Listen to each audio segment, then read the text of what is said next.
Hello Pathaan viewers, இன்னைக்கு நம்ம பத்தான் பிரியாணியில வந்து பிரியாணி சாப்பிட போறோம்.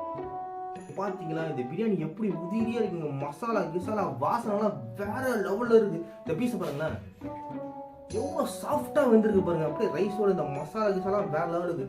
ஒரு பெரிய பைட்டா போயிடலாம் பாருங்க. பத்தான் பிரியாணி நான் கண்டிப்பா வாங்க, டிஸ்கிரிப்ஷன்ல லிங்க் கொடுத்துருக்கேன். பேமெண்ட் வந்துட்டாரா? இதெல்லாம் ஒரு பிரியாணி யாரா டேய்? 40 கிலோமீட்டர் இருக்கு, அவ்வளவு தூரம் போகணுமே. பத்தான் சொல்லிட்டாரு, போலாம். பிரியாணி எவ்வளவு ரேட்டு? 350 ரூபாய். 350? ஆமா, பத்தான் வந்து சாப்பிட்டாங்க பாரு. பத்தான் பேனர் பாரு. பத்தான் சாப்பிட்டா கரெக்டா தான் இருக்கும். பத்தான் சாப்பிட்டா கரெக்டா இருக்கும். பத்தான் பிரியாணி 350 ரூபாய். சரி.